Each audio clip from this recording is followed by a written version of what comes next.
Birds, Part 1. A couple of years after my visit to the landfill for the purpose of counting gulls, I finally managed to fit into an excursion to the canyon of the Uvats organized by the Birds of Prey Protection Foundation. It was a 2-day trip, and already on the first day we had a close encounter with griffon vultures.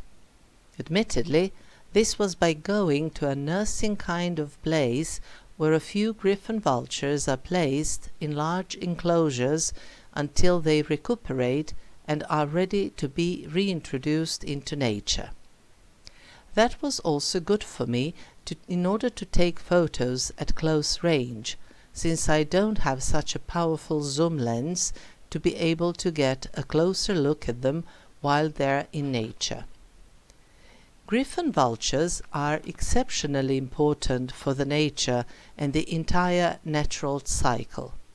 They're scavengers, which means that they feed on carcasses of dead animals, but not just any animals, but large four-legged ones.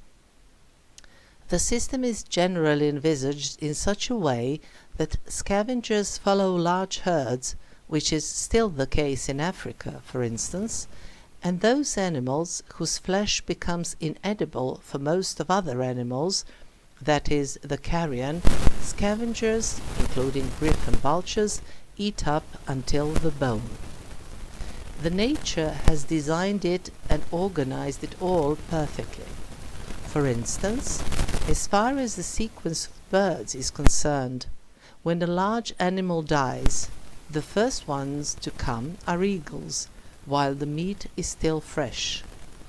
On the other hand, eagles also have sharper beaks than vultures, so they can pierce through the skin of animals they feed on more easily. Once the eagles have eaten all they could and the meat starts to decay, scavengers come along and devour the rest, so that in the end only bare bones are left. Griffon vultures have fantastic stomach acid that can digest almost anything. There are even opinions that they could digest carcasses of mad cows without having any problems.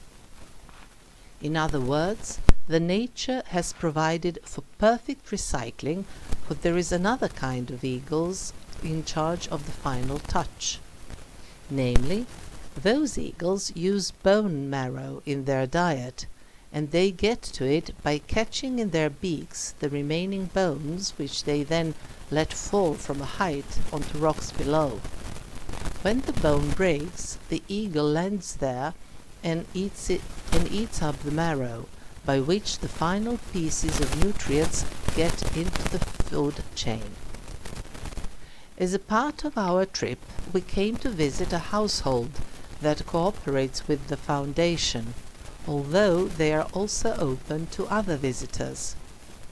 It is possible to stay there, and they also offer local honey and herbal teas picked in the area. What is very important and good about them is that their land extends to the top of the canyon, and we went there in order to watch the cliffs where griffon vultures build their nests, as well as to see the birds flying. I went to the very edge of the canyon and found a piece of rock that had some soil and grass around it, and that was perfectly shaped for my derrière, as if somebody has taken the measures. So I sat there and spent a couple of hours enjoying a beautiful view. Griffon vultures build their nests in inaccessible cliffs, and from the place where I was sitting I could barely distinguish a couple of birds in the rocks on the other side of the river. In the photo that shows the vista I had from the viewpoint, those rocks are up and to the left. The day was warm and sunny, and there was nothing to disturb me. At some point, griffon vultures took off and started to fly, and it was all in harmony. The birds that glided left and right, the nature around them, and I. The nature, of course, entails a motley multitude, and this is what it was like around me. Still, after a couple of hours of sitting there in harmony with my setting and myself, I had to join the group with whom I first walked to yet another viewpoint, and then we all together moved on. The next destination on our trip was the feeding ground for griffon vultures.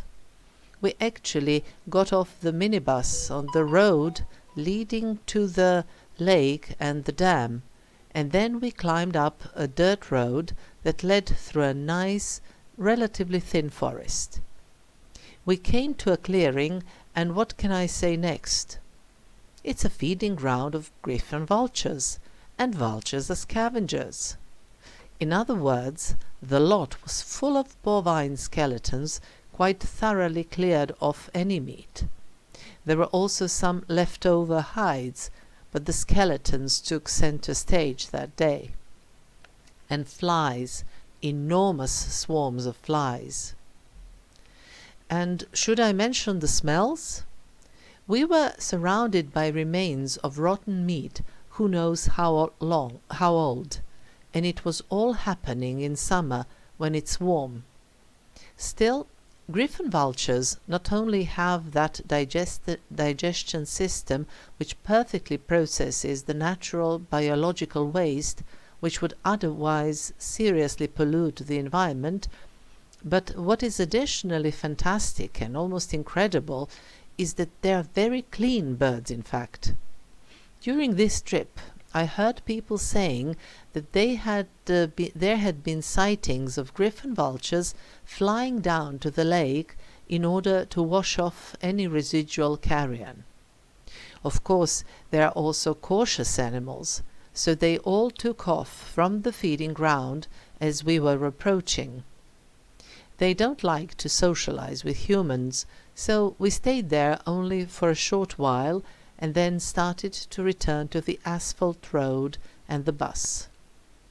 Along the way, I saw some wild strawberries that grew in the forest, and then it occurred to me what I believed to be a good joke, which I soon shared while picking and eating the strawberries.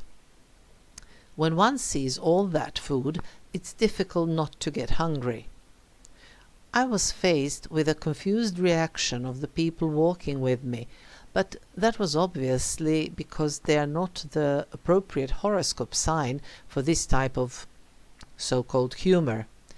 It's only us Scorpios that can appreciate it. And then we came to the Uvats Lake and went for a very pleasant ride by a boat, which was more of a small ferry with an engine, since we could walk around it. By the way, this was all happening within the Uvats Special Nature Reserve.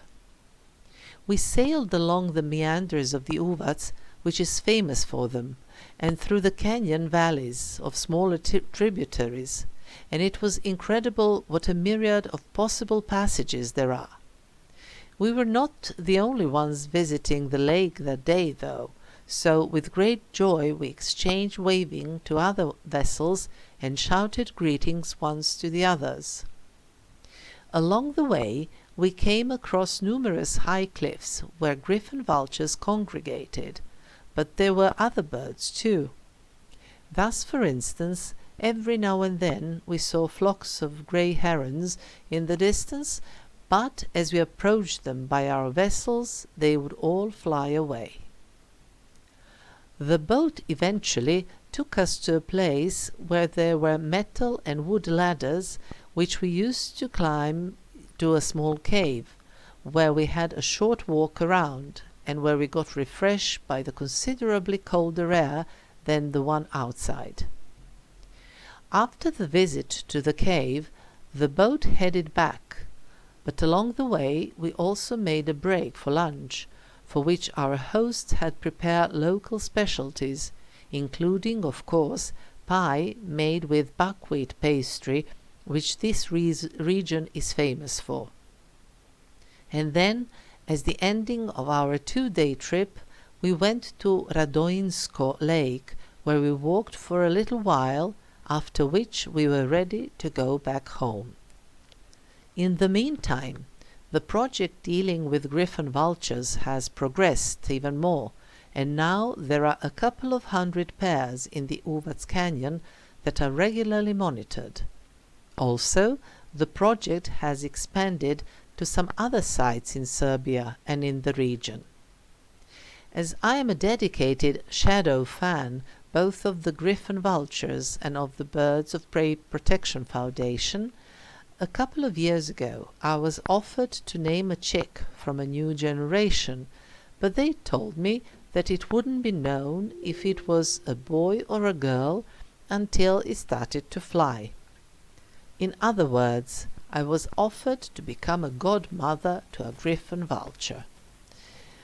In Serbia, the person naming a baby would be considered a godmother or a godfather even without the religious ceremony. So I was delighted at the prospect, and I chose a pet name, Cile. It is not a sublime name, but I thought it could equally be used either for male or female, and I could easily say, "Hey, look at my Cile, Godmom's little angel." And it would not matter a single bit if it is a boy or a girl.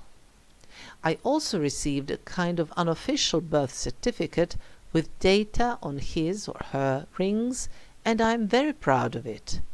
I still haven't seen my godbird, but I'm sure he or she has grown into a large scavenger that devours carrion. Godmom's little angel.